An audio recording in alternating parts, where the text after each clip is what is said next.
Bonsoir les amis, j'espère que vous allez bien. C'est le général Alligator, créateur de la mentalité Alligator. Les amis, je sais que dans mes vidéos précédentes, je vous demandais d'être très prudent. Et comme je vous le dis toujours, en Amérique, vous pouvez tout voir. C'est-à-dire, malgré votre prudence, le problème peut venir cogner à votre porte. C'est l'histoire de ce policier, ok, qui contrôle les passagers qui l'arrêtent, les passagers qui commettent un peu, qui font des mauvaises manœuvres sur la route. Il peut vous appeler, il vous emmène au petit côté, vous questionner, vérifier votre permis, vérifier votre passé. Alors, ce que j'ai remarqué ici aux États-Unis, c'est que pour un petit problème, vous allez voir 4 ou 5 voitures de police vous entourer. Donc, ça fait trop paniquer, trop mal. Et la confiance entre la police et les civils, c'est-à-dire les citoyens, cette confiance n'existe plus. C'est-à-dire, vous allez voir que ici aux États-Unis, lorsqu'un policier arrête une voiture, le chauffeur prend directement son téléphone et va en live parce qu'il ne sait pas ce qui peut se passer. Il voudrait que les gens soient au courant de ce qui va lui arriver. Si le policier se comporte mal, les gens doivent être au courant. C'est-à-dire, les gens ont tellement peur. Et le policier également, ne vous dites pas que ce sont eux qui font la loi. Même les policiers ont peur. Lorsqu'ils approchent les voitures, ils ont déjà la main sur leur élément. Pour qu'au moindre petit geste, ils vont dégainer. Alors, c'est l'histoire de ce policier qui ne fait qu'arrêter les passagers. Il arrête les conducteurs. Dès qu'il te stoppe, il vérifie tout ce que tu as, il fouille ta voiture. Mais on a remarqué que ce policier est devenu expert en découverte de produits illicites, de produits interdits dans les voitures de tous les passagers qu'il arrête ou de tous les usagers. Ça a commencé à attirer l'attention de certains enquêteurs. Comment se fait-il que lorsque ce policier arrête un conducteur, il trouve toujours dans chaque voiture, il trouve toujours un produit caché quelque part dans la voiture de tous les conducteurs qu'il arrête. Et pourtant, lorsque ils viennent vers vous, parfois 2, 3 voitures, parce qu'ils aiment bien avoir le renfort pour se rassurer que l'opération va se passer paisiblement, c'est-à-dire personne ne va chercher à vouloir, parce qu'il y a un moment, les conducteurs qu'on arrête bastonnent les policiers. Si tu es seul, il peut te bastonner ou bien lui-même, il finit avec toi. Il y a des policiers qui perdent la vie ici. Pardon. Alors, ce policier, on a remarqué qu'à chaque fois qu'il fouille une voiture, il trouve un petit paquet de produits.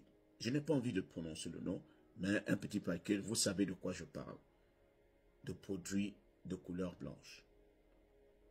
Et il envoie toujours le conducteur en prison. Il a fait pratiquement 50 voitures. Chaque jour qu'il passe, il arrête. Et ceux qui l'accompagnent même, il y a des moments où ils sont étonnés que, mais comment tu as le flair? Comment tu arrives à fouiller et à découvrir? Il dit non, j'arrive. J'ai vécu dans un quartier où il y avait trop de bandits, donc je connais déjà un peu toutes leurs cachettes. Et lorsqu'on allait interviewer les conducteurs, les dames, tu vois une dame qui est étonnée qu'on retrouve un truc illicite dans sa voiture. Elle dit, comment c'est arrivé là? Moi, je ne fume même pas.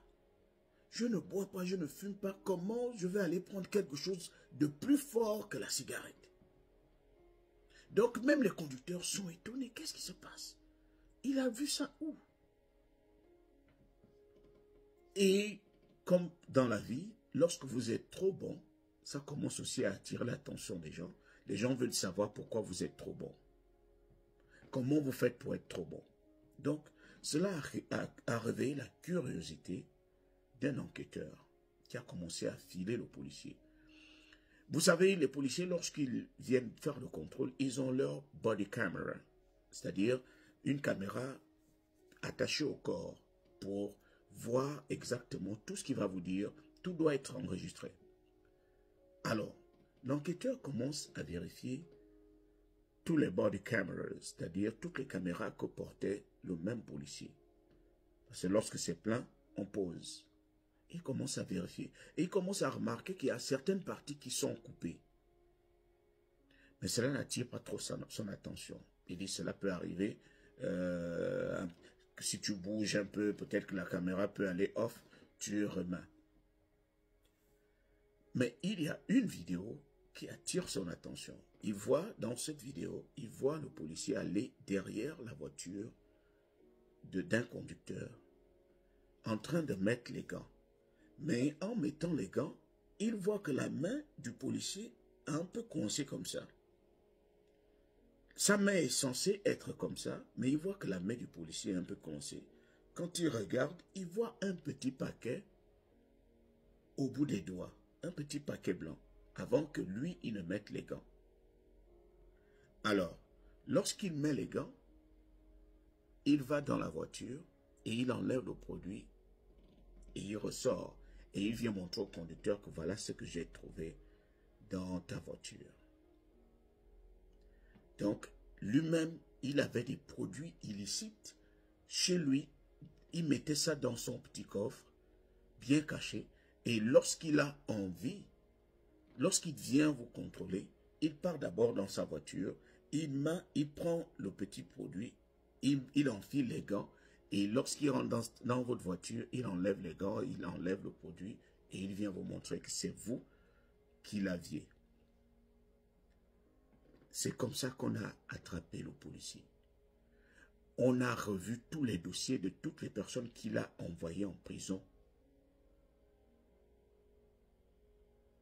sans preuve. C'est-à-dire, la seule preuve qu'il avait, c'était qu'il avait trouvé des produits illicites dans leur voiture. Donc, beaucoup de Noirs américains sont allés en prison. Beaucoup de Blancs sont allés en prison. Et on a revu tous ces dossiers pour dire, s'il a pu faire ça à un, c'est qu'il a fait ça à toutes les personnes qu'il a contrôlées. Vous voyez à quel point les gens peuvent être méchants. C'est-à-dire, pour sa propre promotion, parce il recevait des promotions à tout bout de champ. Parce qu'on trouvait qu'il était trop bon.